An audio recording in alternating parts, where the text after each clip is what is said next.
When you were 10 or 12, what did you want to be? I knew I wanted to do something in computer science. It was one of those moments, even when I first got to college, to me, it was mind blowing that people didn't know what they wanted to major in. Because I was one of those people who was I knew literally since I was 10, I wanted to do something in computer science. So you were 17, 18, you decided to sign up for Marine Corps, ROTC, and you had to start doing stuff on campus when you were at Rice, right?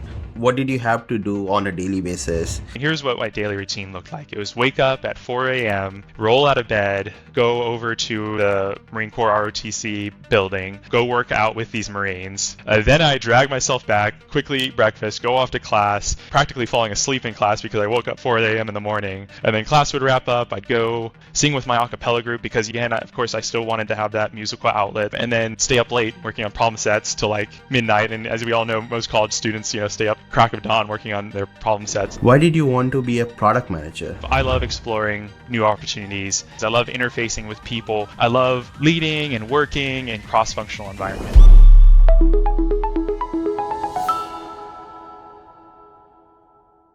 Hello everyone, welcome to the Careers Not Ladders podcast where we talk about unique paths of professional success and growth. Our guest today is Weston Ruths. Welcome Weston, how are you doing? I'm doing great. Thanks for having me on today. That's great. If you haven't noticed, all of our guests so far have received their MBA from Harvard Business School. Weston is no exception. But he also got another degree, MS in Engineering, again from Harvard Business School and Harvard C's. We will definitely discuss all of that today, but there is more to Weston. So many layers. So I'll try to make an attempt, maybe summarize Weston's career so far. Weston is a product manager at Pragma, where he's working on a backend game engine to enable developers to create multiplayer live service games. Prior to HBS, he was communications and cybersecurity officer at the US Marine Corps. We already mentioned his 2 masters from Harvard. He has a BS in computer science from the Rice University, where his capstone project was video game development. He's an opera trained singer, holds a black belt in martial arts and karate. Solid profile right there. So Weston, we always start with a question which goes way, way back. You grew up in Sugar Land, Texas. You had 3 brothers, all older than you. So you're youngest among 4 brothers. Talk about your family, your background. Yeah, certainly. I mean, as you can tell, we had 4 boys in this household, so it was definitely a busy, bustling household.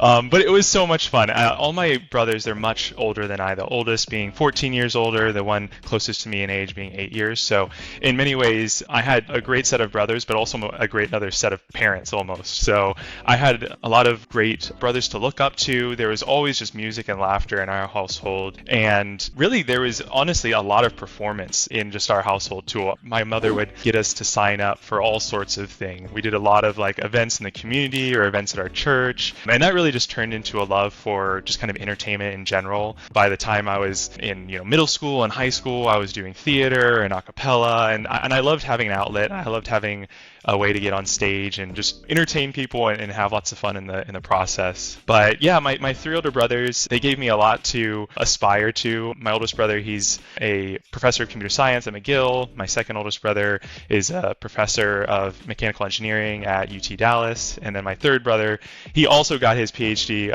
and he's going the entrepreneurship route, and he has a data analysis company in the oil and gas world. So that all being said, definitely a lot of academics and smart folks who were kind of, for me at the time, it felt like a lot of pressure to live up to their standard and their bar.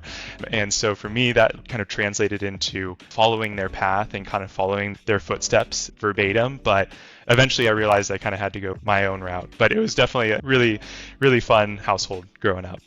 That's great. I mean, you said you had 3 role models. All of them have achieved amazing things, and they were significantly older than you. So when you were 10 or 12, you must have some idea or at least some direction on what you wanted to be. What did you want to be? Yeah, no, totally. I knew I wanted to do something in computer science. It was one of those moments, even when I first got to college, to me, it was mind blowing that people didn't know what they wanted to major in. Because I was like one of those people who was like, I knew like literally since I was 10, like I wanted to do something in computer science. And I knew what that meant because I got to see all the cool projects and things that my brothers were working on. So for me, what that actually translated into was actually making video games and like wanting to make video games. I literally booted up Game Maker, which was like this old piece of software back in the day that is still existing actually today, but I would make games in it. And I remember I have this clear memory of, it was around when I was 10, it was like in 5th grade or so, and we had this thing called mini society. I don't know if other folks have had this experience, but you basically create this like mini society and you produce goods and you sell goods and it teaches you about entrepreneurship and whatnot. And so anyways, I made video games and then I sold those video games during my mini society and it went really well, and it was like those were my first not real dollar made just making video games. That's awesome. Yeah, no, that's good. So you already knew what you wanted to. You went to Rice to get your bachelor's in computer science, and you had this family legacy. All of your brothers are computer science from Rice. So I'm curious to know, like, obviously there's a legacy reason of choosing Rice, and Sugar Land is very close to Houston, so proximity. Any other reasons for choosing Rice? Yeah, I mean, honestly, those were the big factors. And I think for me, my brothers had charted such a clear course. It was almost like there wasn't even a decision to be made in many ways. It was like, you got to go to Rice, you got to major in computer science. And honestly, I loved the things that my brothers did and the projects that they were working on and the career trajectories that they were going on. Like, it was very exciting for me. But definitely, like, reflecting back on it, I wish I had kind of challenged myself to broaden my aperture.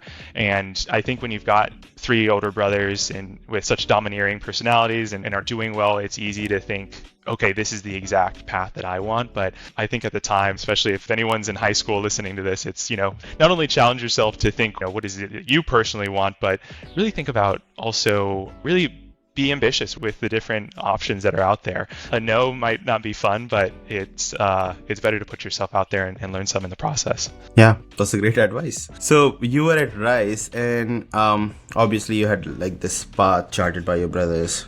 What was the plan when you were in your first year, your freshman year, and what did you end up doing?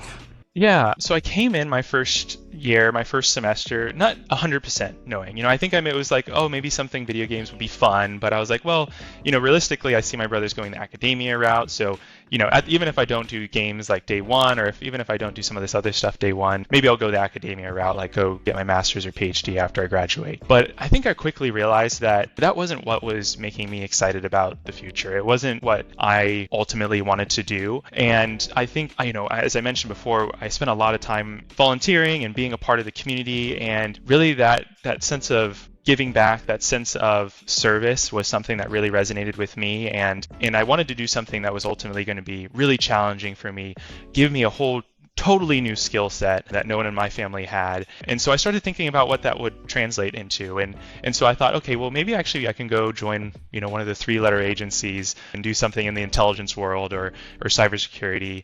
But really, I was like, man, you know what? I want to be an action man. I want to be, I grew up playing all these video games and reading these books and watching these movies, all these heroes. And it sounds silly in retrospect, but at the time I was really inspired by those hero journeys. And I wanted to go on my own hero journey. And so I started looking around. I noticed that there is the Marine Corps ROTC program on campus. And I was like, man, ROTC is the Reserve Officer Training Corps. So in the United States, there's many ways to become an officer in the U.S. military, but ROTC is a very common path for those who are at universities, and you basically take those 4 years of your university career or your time in university to develop your leadership, and then by the end you graduate and you become an officer in the military. And so for me, that was like, it seemed like a great path to follow. And it seemed like the Marine Corps was, in all the movies and stuff, they're the most intense, they're the most like on the ground fighting and pushing the front line. And so I wanted to be a part of that. And so by the end of my first semester, I was already looking into the ROTC program. And then by the end of the year of my freshman year, I was applied to the ROTC scholarship, and I had an ROTC scholarship in hand and was ready to continue the rest of the journey from there. So that's crazy. And you had like no veterans in your family, right? No army. So I had a kind of an older, like World War II era family legacy. So my grandparents served. Unfortunately, never had the chance to meet them, but I had a lot of amazing stories from my mother growing up, just about like, my grandpa working at the Pentagon and some of his adventures during some of those conflicts during that period. That's awesome. Yeah, that's great to hear. So you were probably like 17, 18. You decided to sign up for like Marine Corps ROTC, and you had to start doing stuff on campus when you were at Rice, right? Like, what did you have to do on a daily basis? Talk about some of the lessons that stuck with you, and they are still with you. Yeah, oh my gosh. Man, it's kind of crazy to reflect on that time period. It's like, I think honestly, it might have been one of the most challenging points in my life, just because it was something where, here's what my daily routine looked like. It was wake up at 4 a.m., roll out of bed, go over to the Marine Corps ROTC building, go work out with these Marines. For me, in that first year, I was like throwing up every workout just because it was, I was getting my butt kicked by the drill instructors and stuff. Then I drag myself back, quickly eat breakfast, go off to class, practically falling asleep in class because I woke up at 4 a.m. in the morning. And then class would wrap up. I'd go sing with my a cappella group because, again, of course, I still wanted to have that musical outlet. So I was super involved in that. And then stay up late working on problem sets till like midnight. And as we all know, most college students, stay up till like crack of dawn working on their problem sets. And so for me, it was like go to bed super late, wake up super morning, go through this whole day. It feels like, nowadays I feel like I've got to get my 8 hours of sleep and it's not fun operating with anything less than that. So it was definitely really challenging. And I think honestly, the pinnacle kind of challenging moment was that summer between my junior and senior year when I went off to officer candidate school.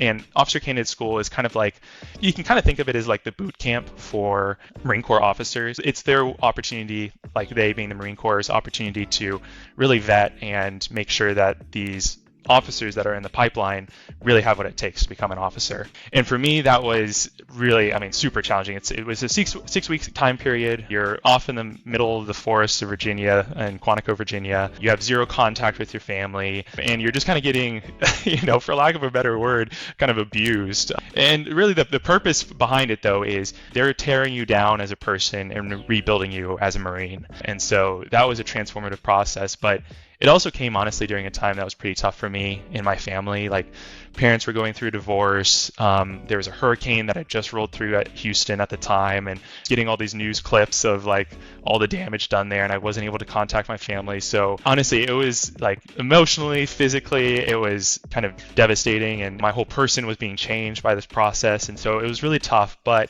I think that's to kind of get to your question around like what was the lesson learned. I think it made me realize that it's like, man, you know what? Like, we as people are super resilient. Like, we can truly get through some really adverse times, things that feel like they're impossible. And there was so many times that I felt like giving up. There was so many times where, I could have literally just stood up and been like, you know what, I'm done. I'm gonna go be a video game developer, or like, I'm just gonna go do the academia route like my brothers. And not that those aren't challenging, but for me, I could have waved that white flag, but I got through it. Thankfully I did have the support of my family, when I was able to get in touch with them. But ultimately it was like, man, Weston, you know what, you can do it. You have a lot more in you than you thought you did. So. And you did that. Yeah, and I did it. So. And you joined USMC full time. So very quickly, what were you thinking? 5 years, 10 years, 15 years? What was the plan? Yeah, honestly, going in, I was very just kind of like, let's see where this takes me. And part of that was also like your first 6 months in the Marine Corps are spent at the basic school, which is this kind of training pipeline where they get you skilled up to be a Marine Corps officer. Like there's this adage, every Marine is a rifleman. So like they get you to be operational and fully functional as a guy with a rifle, and you can lead a team of people with other rifles. It's like, that's base one. And then after that, they kind of start developing you in terms of like, hey, like, here's the different jobs that are in the Marine Corps. They're called MOSs, military occupation specialties. And it's like, here's the different options. And then you eventually get to rank your different options and kind of potentially have a say in what you get to do. And at the time, I was really excited about the intelligence community, but I actually got selected to be a communications officer. So when that happened, I was like, well, is this exactly what I want to do for the long haul? Being a communications officer ultimately was great for me in my career. It led to some really awesome opportunities, and I think in many ways got to leverage my CS background and some of the strengths that I had there. But for me, it was, one of those classic, like, if you look at your boss and you see what they're doing and you don't love what they are doing, then, is that really what you want to do for the next couple years to come? So for me, I got to have some really incredible experiences, really incredible jobs when I was in the Marine Corps, but ultimately I was like, man, I want to get off when I'm at the high point of this kind of Marine Corps trajectory. So after my 4 years was done, I exited at that point. So 4 years at USMC, can you share an interesting story? Something where there was like maybe a good leadership lesson come out of it? Yeah, so many leadership lessons. I mean, I got to do some really cool things, really cool training. I was with the Reconnaissance Battalion, so I would support guys who were doing diving operations and doing airborne operations, like jumping out of airplanes. I eventually got to go and learn how to jump out of an airplane and got some of that training. And there was some really neat, all sorts of myriads of things that we got to do. But there was definitely some really kind of life-changing leadership lessons that I learned, and unfortunately learned the hard way. I think for me, what I left with was an understanding of what it meant to be a leader. And I think for me, what I learned was that my personal leadership style was one where I wanted to be a compassionate leader, a leader that had empathy, that really truly cared for his Marines and his team. And I think what I realized was I had to kind of go through a bit of a trial and error period of time. And unfortunately, it was like literally kind of a life and death scenario, and I didn't realize it at the time. But for me, I was a young lieutenant. I had just joined my unit, and I was trying to find every opportunity to succeed in my role, right, and to learn quickly. And so I was reading all the books, finicking with all the radios and different pieces of equipment. I was on my computer learning all the administrivia of the job, and I was really just focused on, honestly, me. I was focused on making myself super competent, focused on trying to be like the smartest guy in the room sort of situation. But something I realized was I wasn't spending time with my Marines. And so I took that time to stop and reflect on what kind of leader I was and what kind of leader I wanted to be. And I was like, man, I spent these past couple months just like my nose in a book, not paying attention to any of my Marines, not spending time with them. And so, yeah, so that was a big lesson learned. Like, go spend time with the people who are setting you up for success, and don't focus on yourself, focus on them and make sure that they're okay. Sorry.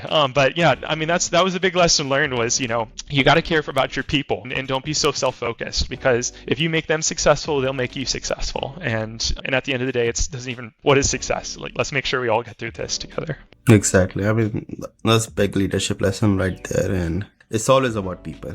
If you're a leader, you have to take care of your people. No, this is great. So 4 years in, you got a bunch of like leadership lessons, leadership skills. You led a few people, a lot of people actually, like the whole battalion. So you decided to apply to Harvard Business School, like one of the premier institutions to learn leadership. People go there and talk about it. But you applied to the MS MBA program, not the regular MBA program. What was the draw for you? Yeah, I think for me, coming out of the Marine Corps rather, I was really trying to figure out what was that next step. And I think for me, I was kind of entertaining two different paths. I was like, you know what? I really want to go back to school. That's definitely a definitive. Like, I would love to go back to school. I would love to be potentially more technical and really kind of polish up some of my technical schooling. I loved computer science. I even did some kind of computer science-y type initiatives and projects in the Marine Corps, but I really wanted to build on that. And so I was like, well, maybe I can go back to academia, ironically, and kind of follow a path that my brothers had and go get a master's in computer science or maybe even a PhD. But at the same time, I was like, man, I love leadership. I love the opportunities that I have when I'm in front of people and getting people together in the same room to make stuff happen. And I was like, well, that's very much kind of like an MBA type of skill set. And thankfully, I also had many kind of mentors and people who I got to work with in the Marine Corps who kind of went the MBA route and saw a lot of success in terms of like being a veteran and using that as a platform for transitioning into the quote unquote real world. And so I was like, you know what? It would be awesome if I could do both of these. And so I was like, wait, maybe there's something out there that exists that's like this. And so Harvard had a dual degree program. MIT had a dual degree program. There's a couple other schools that have these dual degree programs out there. And so I was like, you know what? I'm just going to go start applying to these. And thankfully was able to get into Harvard's MSMBA program. And for me, it was really honestly a perfect fit too, because what's so special about the Harvard MSMBA program is it's not only just getting a master's in engineering, just getting an MBA. It's really how do you bring those two worlds together? And it's in the form of learning about product management. It's in the form of learning about entrepreneurship. And those were things that I was super excited about. Got to do some intrapreneurial initiatives while I was in the Marine Corps, working on some initiatives of my own within this large organization. I was like, man, I would love to kind of take that same kind of drive and passion about projects that I really care about and translate that to something in the real world. And so the Harvard's MS MBA program seemed like a perfect avenue to learn about that and explore those paths. Oh, this is great. So I'm curious now. So you did MS and MBA. Can you list out a couple of courses from each side, like the most impactful courses for you? Yeah, so for me, on the engineering side, the class that really impacted me was this one that was basically about swarm intelligence. It was like multi-agent, distributed systems, yada yada. I mean, it had a lengthy full name, but it was basically about swarm intelligence. It was super cool. You got to learn about ants and flocks and all these different kind of paradigms that happen in nature that can then be simulated on hardware, simulated in whether it's in simulations or on robots, and using that kind of swarm intelligence to help inform how we make decisions, how even like very unintelligent single individual systems like a dumb little robot with a swarm of other robots can accomplish really amazing things like forming structures or moving objects around. And so that was something that got me super excited. And I actually ultimately took some of the stuff that I learned in that class, some of the projects that I took on in that class, and brought it into a game that I started developing my second year of my MS MBA program. And that was huge because we can talk more about it later down the line, but basically it was like a simulation game, and I basically used some of the simulation stuff that I learned in my time in that class for that project. So that was super cool. And then kind of on the flip side, for the MBA side of things, there's this class about entertainment that was just amazing. It's very unique. You get to have a lot of cool guests come in, but it was neat because it was sports, it was TV and film, it was BEMS, exactly. Yeah, so the business of entertainment, media, and sports. And so that class also covered a lot of things in the gaming world. And so that really got to teach me a little bit more about like the business side of things. So as you can see, it was really neat. I got to learn some technical stuff and apply that to games, but also got to learn some stuff about the entertainment industry and the business side of that, and got to kind of bring those two domains together. And that was all in my second year. So right. Well, this is crazy. No. So for those 2 years, you designed games, you did a cappella, you did HBS show, you were obviously doing academics, you found love there. So we'll talk about later. But what do you usually feel like? I mean, you mentioned like it's an outlet for you, like getting involved into all these extracurriculars. But do you feel coming out like energized and so much? What is the draw for extracurriculars? yeah, no, I mean, for me, I think I was such a singular dimensional, like I was a one-dimensional person when I was in the Marine Corps. I was a Marine, and that was everything that I lived and breathed was Marine, and I did that for 4 years. And in many ways, I got to do some extracurriculars in undergrad, but even in undergrad, I was a Marine, and that was kind of priority number one.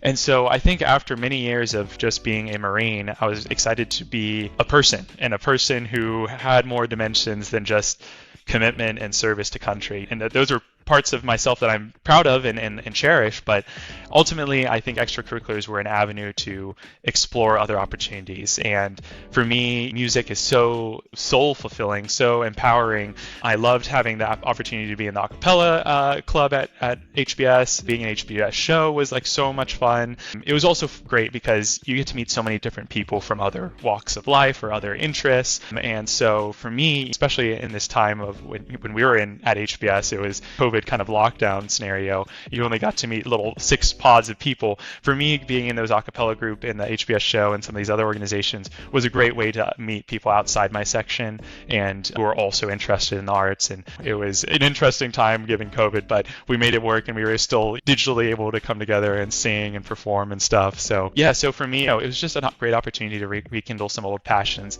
and explore some new ones too. Yeah, great. So let's move on from HBS. So you joined Pragma as a product manager. Why did you want to be a product manager? Like, I mean, obviously you were interested in gaming industry, but you could have been game developer. Why product management? Or you could have done strategy or finance.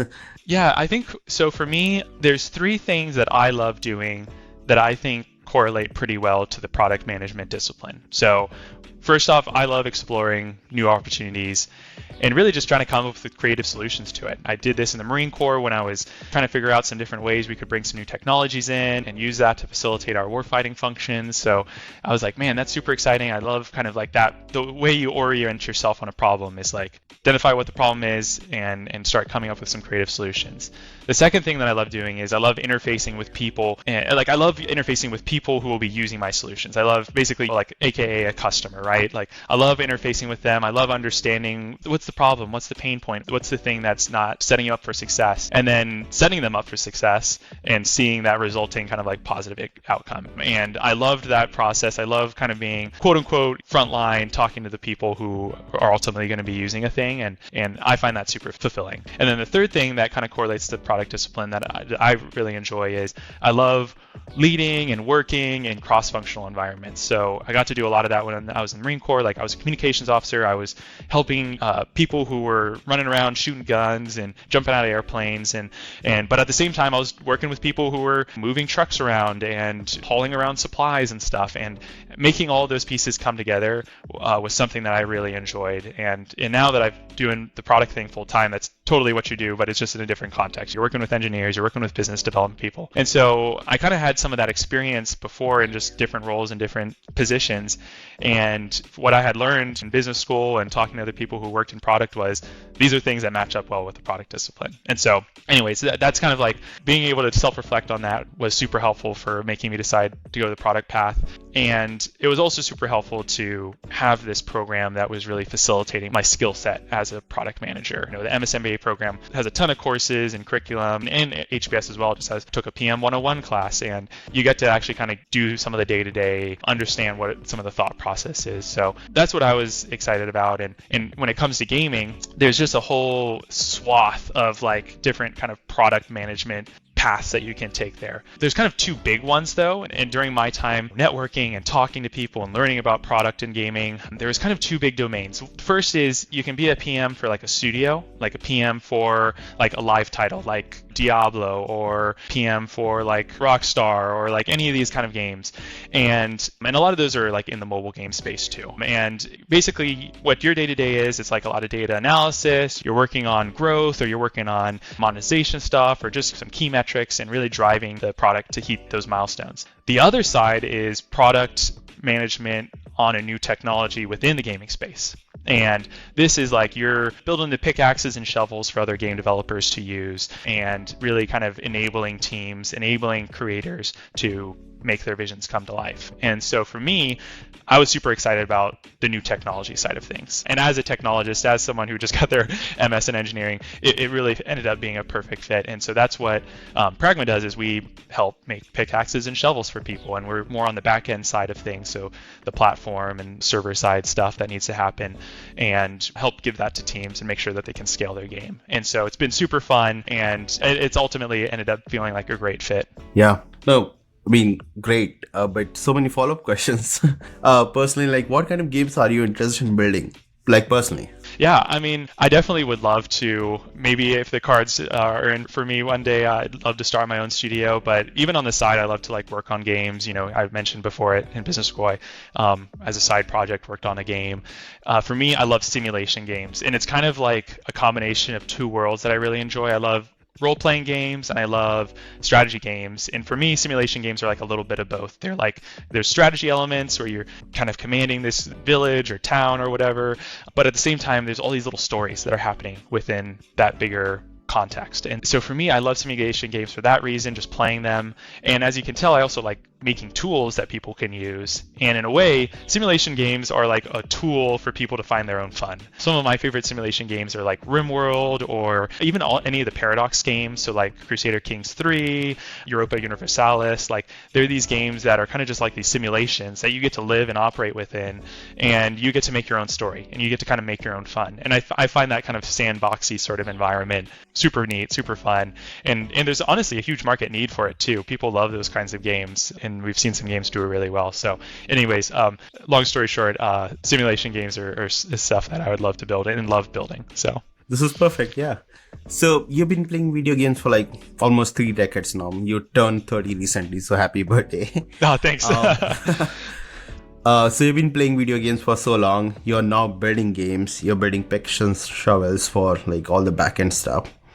In your gaming experience, how are the new technologies like becoming more popular? How are they shaping, disrupting the gaming industry? How do you see yourself getting involved in these new technologies? Like which technologies you're more excited about personally? Well, I think something that I realized, especially as I started putting myself more in the shoes of a game developer, is just how much experimentation and iteration needs to go into making a game. I think I never really fully appreciated that. I think I just kind of imagined that people were like, here's my grand vision of this game and I just need to go do it. But I mean, games are just like any other product. They take experimentation, they take iteration, there's a whole discipline in the game industry called playtesting. It's like there's this process of finding the fun. And I think what's so cool about some of these new technologies that have been coming out is I think it's going to be easier for us to iterate and find the fun faster. And so kind of what I'm alluding to is like all this stuff that's happening in the world of AI. It's like whether it's AI making art or generating 3D assets, or if it's AI helping with like logic in the game or making game just the game loop just more intrinsically interesting. I think there's a ton of things that AI can certainly do on the kind of like front end of the game, like the game experience that players enjoy. But I think there's also a lot that AI can do to just make game teams more productive and more efficient and able to make games quicker and cheaper. And for games, that's great because making games is super expensive. They take huge teams currently. They're $1 million, that's even like $1 billion efforts when you think about the greater context. And I think what we need, or I think what teams are looking for, especially like indie devs, they need to be able to operate with as few people as possible, and everyone needs to be able to juggle multiple hats, right? This is a classic startup dynamic. And so for me, I'm either would love to use those toolings to help my own game development. It's like, I think that even for me as a single one-man team developer, I feel like I now have a whole swath of tools and capabilities that I didn't have in the past. Like I recently worked on this, it was an app that used AI, but I was able to make that all by myself. I used AI to help me make the art. I used the AI to help me code. I used the AI for my server-side logic. Is that Dream.ai? Yeah, this is this new app called Dream.ai. So it's like this dream interpreter app. And I used it just as a mechanism to learn about these tools. And I was amazed because it really was just an experiment to be like, man, what can I do with AI? Can I like make an app using just AI? And I think the answer is yes. I'm very bullish on it because it's like use ChatGPT for helping me code, use OpenAI for the API for generating images and interpreting dreams, and I use Midjourney to help create my art. So like I think all those similar tools can be used in the context of games, and I think it can really help people just mock out games faster and iterate on them faster. And there's this one VC that I followed, and I really like the way he put it. His name's Rex Woodbury, and he called it opening the floodgates of production. And I think that's totally what's going to happen. It's like not only will smaller teams be able to accomplish this, but people who don't even have technical backgrounds. Like I think we can even eventually push some of this tooling to the masses in terms of like people envision a game, like the true vision is like, hey, I want to go play a game where I run around a castle and fight monsters. It's like you can snap your fingers and that happen. Like that would be the future dream state, right? And so I think that is slowly but also kind of quickly coming a reality. Right. So obviously I'm super bullish on AI. I've been working in AI for like 9-10 years now. So yeah, definitely excited. So fun questions. One I'm curious to know, and I've been to your place when we were at Boston, and you seem like a good cook. So what are your favorite things to cook? Oh my gosh. Well, my wife and I, we love cooking steak. And honestly, that was like our first meal that we made together. She invited me over to her place and she cooked me this amazing steak meal. So it's kind of now become this tradition where we always cook steak. But what's kind of been cool though too is like we've really been able to combine our two cultures together, and she's been able to teach me so much about some like Chinese traditions and dishes that her family has made. And so I used to not like spicy food. I'm a huge spicy food guy now. She's totally converted me. And so spicy dan dan noodles, we just made that the other night. So good. We made duck the other night, and oh my god, that's now one of my favorite things. So we definitely love cooking now, and so it's been fun to kind of try out some new recipes for me as well. That's great. So I think a follow-up question on this, and because you mentioned Christina anyway. So what are the things you love about her, like behavioral stuff? Like what are the personality traits? Oh my god. I love everything about her. No, Christina is amazing. She is someone who truly makes me a better person. She, in many ways, was the person who helped me understand that, like, hey, Weston, you don't have to stay in the world of defense. Like, you can dream big and think about going into the gaming industry and really following your aspirations. And that was amazing for me. And she helped pull that best self out of me. And I think, to answer your question, I think that's what she does so well. She makes people become their best selves. And that's honestly, I feel like that's her huge life purpose, is connecting people, empowering people. She's working at this amazing startup now, and she's leading this team called Candor. Yeah, and it's basically bridging the network gap, helping people find dream jobs that they're super excited about, helping people even understand what they want to do. And so that's what she does so well. Is she's so kind, so empathetic, and really helps people become their best selves. And so, yeah, she's the best. And another life question for you is, I know you were super close to your family, you used to, and you are probably still close to. But how has that changed in last decade since you left to Rise and did your own thing? It's tough. I mean, I think what's happened is, the family has truly exploded, right? Like, I've got so many nieces and nephews now. I have new sister-in-laws. There's been weddings, there's been new kids joining the family. So, I mean, the family has grown, and it's been so amazing to see all my brothers doing so well and seeing their families grow. But it is also tough to find that time to connect and call and see each other.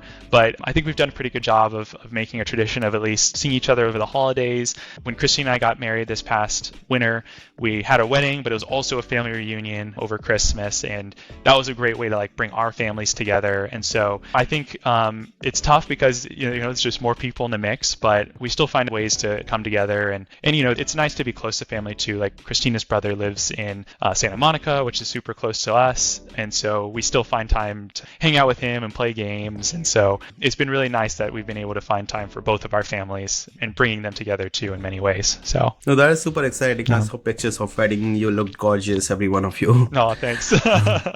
So last two questions, and this was a hypothetical question. So if you could have dinner with any historical figure, living or dead, who would you meet and what would you talk about? So I'm actually a huge fan I love history, first off, and I love Roman history. And I took this amazing Roman history class in college, and there's a story about this early Roman leader who I've always loved, and his name is Cincinnatus. He's actually from my understanding, the city of Cincinnati was named after this guy, Cincinnatus.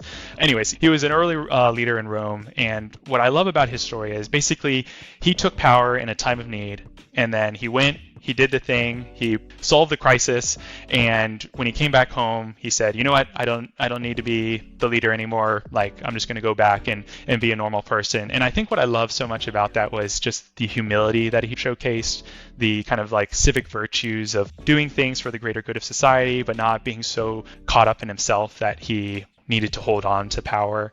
And so I would love to just talk to him about his ethos, talk to him about what are the virtues that he upholds and the ideals that he held. And certainly from an early Roman Republic, what were the ideals that he would love to see in community and in government? And certainly also just asking him about what is it like to be a Roman? What is it like to be to live in this time and age? So I think that's who I'd want to chat with. This was great. So I've been asking this question, and I'm always amazed by the answers from all my guests. And it goes from really old history to Michelle Obama or someone. Oh, sure. Well, Michelle Obama would be great to meet too. Right, yeah. So we have one last question, and this is an audience question. Hey, Weston. It's your brother Derek here with a question for you. One of the things that I've admired and been excited to see you do over the years is excel in so many different areas, from your undergrad in computer science to Marines, and then leadership positions in Marines, to excelling in business school, and now moving into the gaming sector. And in every one of these areas, you have demonstrated an incredible level of excellence and achievement that I'm sure comes with periods of stress and overwhelm. And yet you've managed to manage these and rise above them in all of these different varied places. And so my question for you is, what are some of the strategies and tools that you use to manage stress and overwhelm in all of these different areas? What have you learned over the years? I love you, buddy.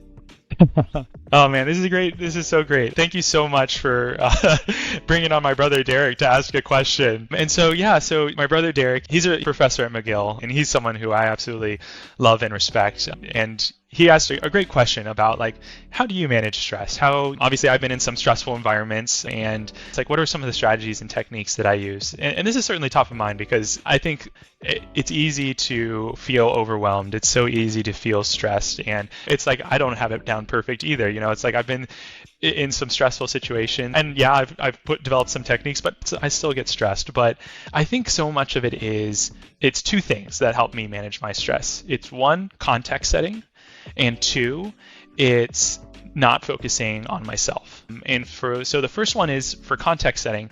It's like, how bad is this situation actually? Is this really life or death? Is this really something that I need to be panicking about? And honestly, even if it's life and death, panicking isn't probably even the best thing to do. It's not going to help. But I think even on just like the day-to-day sort of thing, it's like, oh man, like so-and-so said this to me, or this thing happened that didn't really pan out the way I wanted. And I think for me personally, it's like, and I think everyone can kind of have those moments that they reflect on where it's like, man, you know what? This is not my lowest moment. It's like, I've literally been half starved out in the middle of the fields, freezing cold. I've been in more uncomfortable and crummy situations than this. It's like, it's not so bad.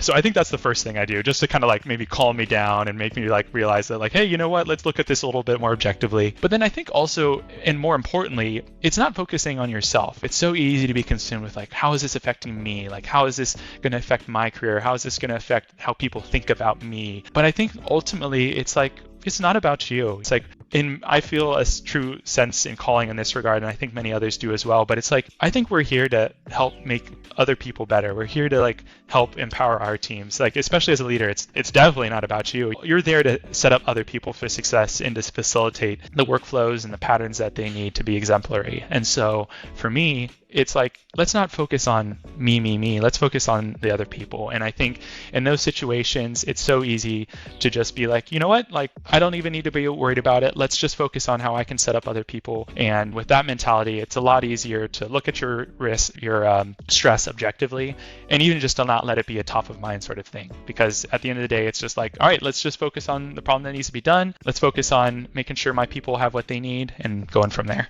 That's awesome. Yeah, this is a good advice for everyone. And one of the things I personally follow is this 5-minute thing. Like, will it matter in 5 minutes? Will it matter in 5 days? Will it matter in 5 months? And unless it's going to matter in 5 years, I'm not going to worry about it. Yeah. No, that's a great point. That's a really good point. So this was great, Weston. This was our last question.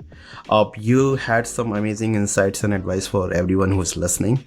And I'm so excited to put this episode out later in the time. But thank you for coming. And it's so great to have you.